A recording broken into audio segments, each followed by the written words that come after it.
বিয়ে করেছেন আফগানিস্তানের তারকা ক্রিকেটার ও টি-20 অধিনায়ক রশিদ খান। ২৬ বছর বয়সী লেগ স্পিনার গতকাল দেশটির রাজধানী কাবুলের ইম্পেরিয়াল কন্টিনেন্টাল হোটেলে বিয়ে করেন।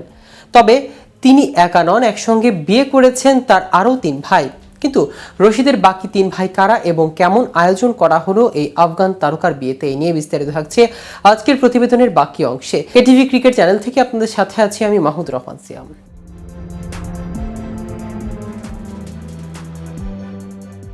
আফগানিস্তান ক্রিকেটের সবচেয়ে বড় তারকা রশিদ খান। সম্ভবত দেশটির সবচেয়ে কাঙ্ক্ষিত ব্যাচেলর হয়ে উঠেছিলেন রশিদ খান, কারণ ২৬ বছর বয়সী লেগ স্পিনার কবে বিয়ে করবেন এই নিয়ে ক্রিকেট প্রেমীদের মধ্যে ছিল প্রবল আগ্রহ ও কৌতূহল। অবশেষে সেসবের রীতি ঘটল। বিয়ে করেছেন আফগানিস্তানের টি-20 অধিনায়ক রশিদ খান। তাও একা নন, একসঙ্গে বিয়ে করেছেন তার আরও ৩ ভাই। গতকাল দেশটির রাজধানী কাবুলের ইম্পেরিয়াল কন্টিনেন্টাল হোটেলে রশিদ ও তার ৩ ভাই আমির খলিল, জাকিউল্লাহ ও রাজা খান শুভ কাজ সারেন। বেশ কয়েকটি সংবাদ মাধ্যমের এই খবর পৌঁছে গেছে। পশতুন রীতি অনুযায়ী বিয়ে করেছেন রশিদ ও তার ৩ ভাই, তবে তাদের স্ত্রীর নাম পরিচয় জানা যায়নি। রশিদের বিয়ে উপলক্ষে হোটেলের ভেতর ও বাইরে ছিল কড়া নিরাপত্তা। একটি ভিডিওতে অস্ত্র হাতে নিরাপত্তা কর্মীদের পাহারা দিতে দেখা গেছে। গভীর রাত পর্যন্ত চলেছে বিয়ের অনুষ্ঠান, ছিল ব্যাপক খানাপিনার আয়োজন। ২০২০ সালে রশিদ নাকি জানিয়েছিলেন বিশ্বকাপ না জেতা পর্যন্ত বিয়ে করবেন না। তবে ২০২২ সালে বাংলাদেশ সফরে এসে রশিদ দাবি করেন তিনি এ ধরনের কথা কোথাও বলেছেন তা জানা নেই। মিরপুর শেরেবাংলা স্টেডিয়ামে তারকা এই লেগ স্পিনার বাংলাদেশের সাংবাদিকদের বলেছিলেন, আমি এটা একেবারেই শুনিনি, আমি নাকি বিশ্বকাপ জয়ের পর বিয়ে করব।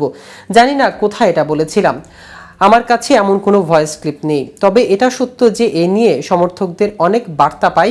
আমি একবার মিডিয়ায় বলেছিলাম আগামী ২ বছরে বিয়ের কোনো পরিকল্পনা নেই, কারণ একটি ওয়ানডে ও টি-20 বিশ্বকাপ আছে, তারপর বিয়ের ব্যাপারে ভাবব। মানুষ এটাকে ভিন্নভাবে ব্যাখ্যা করতে পারে। সর্বশেষ টি-20 বিশ্বকাপে রশিদের নেতৃত্বেই সেমিফাইনালে উঠেছিল আফগানিস্তান, যা বৈশ্বিক আসরে দেশটির জাতীয় ক্রিকেট দলের জন্য সবচেয়ে বড় অর্জন। গত ১ বছরে ওয়ানডে ও টি-20 মিলিয়ে Australia, England, New Zealand, Pakistan, Sri Lanka ও বাংলাদেশকে হারিয়ে দিয়েছিল আফগানরা। সম্প্রতি দক্ষিণ আফ্রিকার বিপক্ষে ওয়ানডে সিরিজে জিতেছেন।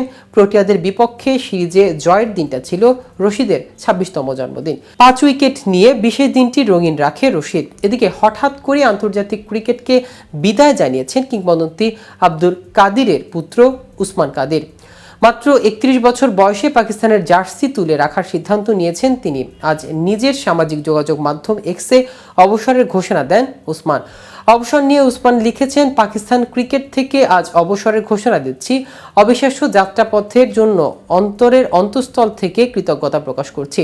দেশের হয়ে প্রতিনিধিত্ব করার সম্মানের ছিল। আমার প্রতিটি পদক্ষেপ সমর্থন দেওয়ার জন্য কোচ এবং সতীর্থদের কাছে চিরকৃতজ্ঞ। আজ থেকে ৫ মাস আগে ক্রিকেটারদের চোট অব্যবস্থাপনা নিয়ে পাকিস্তান ক্রিকেট বোর্ডকে কড়াভাবে কাঠগড়ায় তুলেছিলেন উসমান। তো ভিউয়ার্স, ভিডিওটি সম্পর্কে আপনাদের কোনো মতামত থাকলে আমাদের কমেন্ট করে জানাতে পারেন। সাথে সাথে নিয়মিত ক্রিকেট আপডেট ও ইনফরমেটিভ ভিডিও পেতে কেটিভি ক্রিকেটের সাথেই থাকুন। ধন্যবাদ সবাইকে।